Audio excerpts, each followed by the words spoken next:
pursue a peace deal between Ukraine and Russia. It could be his ticket to heaven. Watch. If I can save 7,000 people a week from being killed, I think that's a pretty... I want to try and get to heaven if possible. I'm hearing I'm not doing well. I hear I'm really at the bottom of the totem pole. But if I can get to heaven, this will be one of the reasons. But before the president cashes in at the pearly gates, he's got a war to end. President Trump speaking with Vladimir Putin and started laying the groundwork for a historic trilateral meeting between himself, Zelenskyy, and Russia's leader. And according to a new report, the White House is eyeing the Hungarian capital of Budapest as the potential meeting spot. As for those security guarantees, European leaders agreed to offer troops to station in Ukraine, which will operate similar to NATO peacekeepers in the event of Russia and Ukraine coming to an agreement. But President Trump says there will be no U.S. boots on the ground. Here's 47. I think really they have respect for our country again. A year ago, they wouldn't have come. I called President Putin yesterday, and I do have a good relationship, but it only matters if we get things done. Otherwise, I don't care about the relationship. I hope President Putin is going to be good, and if he's not, it's going to be a rough situation. And I hope that President Zelenskyy will do what he has to do. He has to show some flexibility. European leaders are giving President Trump praise for breaking the logjam with Russia and nudging the war closer to peace. The only ones not cheering? The liberal media, who still want him to flop. He melted like ice in the Alaska sun as soon as he met with Putin. It's Trump and Putin versus all of the good guys. Vladimir Putin is a thug. He's a war criminal. He should not be trusted, and he plays Donald Trump like a fiddle. All four of those things are true. Greg Gutfeld, so you were just saying, same pattern. Yeah, nothing new. Budapest. You know what that is? When a monk has fleas. You're in a dark place when you're rooting against peace. Because you hate the guy who's brokering. You hate his personality. It's like having a heart surgeon that saves the life of your spouse, but you don't like him because he doesn't recycle. Maybe it's not that important that you don't like him, because if you're rooting against him for doing something good, then it makes you the bad guy. The Never-Trumpers could learn something from that heaven quote. He may go to heaven if he saves thousands of lives a day. So Trump haters will seize on the idea that he's always out for himself. He wants to get into heaven, ignoring the fact that Trump's intentions also align with everyone else's. Trump personally wanted Zelenskyy to dress better. That was his desire, but it helped Zelenskyy too by dressing up. He's like the dad who wants his son, Timmy, to mow the lawn because he wants a nice lawn, but then Timmy learns the value of hard work and gets some money in his pocket. It's win-win, as my uncle who stutters says. As for the media and these idiots, they don't matter. You don't have to listen to them. This is a post-media world we're living in. After relentlessly pushing Russiagate, Trump has every right to preface every announcement with a middle finger to the mainstream media. Russiagate was designed to destroy him and preserve a Cold War mentality with Russia. That is why they were pushing Ukraine into NATO, which is like Russia pushing Canada into the Warsaw Pact. So it makes you think, what would it have been like without Russiagate? A few million people might be alive that are now dead. Ugh. Dana, what's the significance of the potential for the trilat or the meeting between Zelenskyy and Putin? Well, I think that even though you had the European leaders saying something has changed here and we think it is you. Now, some in the media would say, oh, they only came here knowing they had to flatter Trump. It also happens to be true. Yes. And I did find it a little bit interesting. So Susan Rice, who was one of the clips there, she was in the Obama administration when Putin took Crimea. She was part of the Biden administration. She was in the Domestic Policy Council, but basically in witness protection. I don't think she's ever answered a question about how Biden was able to, or not unable, to do his job in the White House. So it's a level of which I can't totally comprehend when they oversaw 2 incursions from Russia into Ukraine, and now they have the gall to say, oh, he's kissing up to Putin. I can understand that some people would quibble with the way the Alaska summit turned out, right? Maybe you don't need the red carpet, but you got the B-2 bombers flying overhead. Maybe you don't need a big handshake. and you don't need to give him a platform, but how else were you going to get him to the table? And now you have a real chance for peace. I think that the progress towards ending the war is something that we haven't seen in several years. And I want to also say something that she's not asking for attention or credit, but I do believe that the First Lady and her conscience and her ability to say, please, husband, I don't know what she calls him, Donald, can you please hand deliver this to Putin?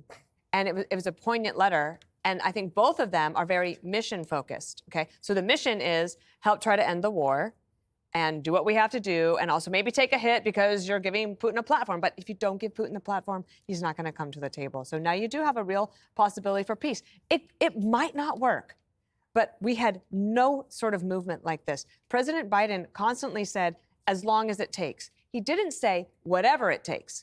And Trump is not saying that either necessarily, but he is saying, I am going to be the one that gets everybody to the table. And I think that even some in the media are grudgingly having to admit it. That's the thing, because when so many lives are at stake, Jesse, if there's an even remote chance at peace, isn't that incredible? And shouldn't everyone be on board to applaud any way that we could achieve with peacefulness the resolution of this war? Well, it's really all about getting into heaven.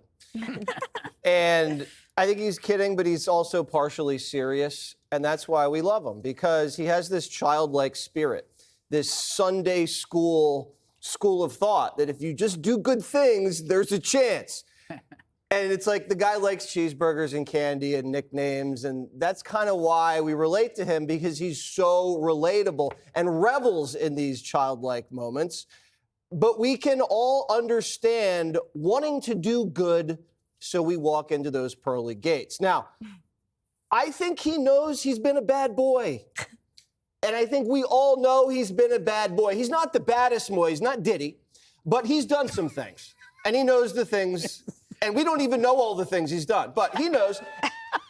And after Butler, he believes he was saved. That God saved his life. And that he is now on a mission from God to put America first and to make peace. And that's great. I don't care what motivates him. I read a little bit about Christianity this afternoon. God. Apparently, you actually can't just do good things to get into heaven. There has to be more about faith. Help you just learned that today? Right. Yeah, you can't just do good things and hope it works out. And that's why I'm going in, because I know that Jesus Christ is our Lord and Savior, and I'm a really good boy. I'm not nearly as bad as the Donald. What the hell? The critics, now they're saying that he shouldn't even meet with him. Nixon went to China and met with Mao. He slaughtered 20 million people. FDR had champagne and caviar and cigars with Stalin. I think another 20 million at that point. Those two guys responsible for more death in the entire world history, maybe Genghis Khan. So there's nothing wrong with meeting with Vladimir Putin. Biden did it. Obama did it. Biden met with Genghis Khan. He'll tell you a story about that. Oh, gosh. And so they actually got played like a fiddle. Trump's coming in and he's trying to just make peace. And it doesn't matter who the good guys are. When you think about it, Putin thinks he's a good guy. Zelenskyy thinks he's the good guy. Mm-hmm. We obviously know we have the best guy, and we have the best country, and we have the best intentions. But if the Democrats are going to say the Europeans are the good ones, then how do they square that when the Europeans are saying Trump's amazing and he's bringing more peace at a higher rate than has ever happened before? It's like, what is the Democrat plan? They don't have one to stop the war or win the war. So he's doing all this, and Newsom and Kamala Harris haven't said squat. And if they want to lead this country, they have to say something besides calling Dana a ding-dong. Shame on him for that happened. Harold, all right, I feel like we sort of were doing half Santa and half heaven. We know getting into heaven is not works related, yes, but let's answer Jesse's question. What is the Democrats' plan? What would be the alternative to this president on his process now? Well, let me first say, I agree with Jesse. I think that I'm a Christian, and we all try to live our lives and to believe and to have faith to try to get to heaven, and certainly your actions are a big part of that. I heard, but I don't, it's above my pay grade whether the president gets there or not. I hope he gets there. And I do believe if he's able to get an answer here and a solution that is good for Ukraine and good for the Russian people, not Putin, but good for the Russian people, will certainly help him. We should remind ourselves how we got here. A few years ago, several years ago, when they invaded, the Russians invaded, or Putin invaded Ukraine, many believed that Kyiv would fall in 3 or 4 days, if not a week or so. People doubted the resistance and the resiliency and toughness of the Ukrainian people. It's an amazing thing when you're fierce and pugnacious because you want to dictate your own future and live on your own land, what that may do. We talked about it yesterday, the adaptability of the Ukrainian people to learn how to use the weapons. We have the greatest weapon systems, greatest munitions in the world we develop and produce right here in America.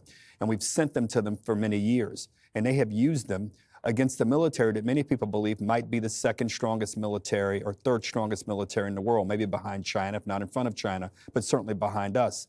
And the Ukrainians have basically rebuffed them in so many ways, in the strongest of ways. Now we find ourselves at a time where you have a president who I genuinely believe has a special set of skills, has a special set of skills and talents as it relates to trying to bring solutions to challenges. I wish the president hadn't said this morning on the Great Fox and Friends show that he would not send troops. Even if he was not willing to send American troops, I would not have taken that chip off the table. But I understand where he's going. I think part of that might be appealing to some in his base. It's amazing. The great Mario Cuomo once said that you campaign in poetry, but you govern in prose. And sometimes the campaign poetry can clash with or contradict with when you have to govern. Mr. President, you're doing a great job up to this point.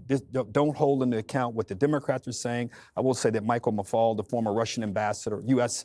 citizen who was a Russian ambassador, praised what the president was able to do with the Europeans there at the White House yesterday. I think the president's entering the toughest part of this, though.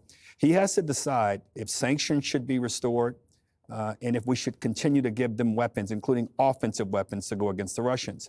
The sad thing is, as much as Putin was good in Alaska, he's still attacking the Ukrainians. So do we try to achieve some sort of ceasefire as they try to create some peace?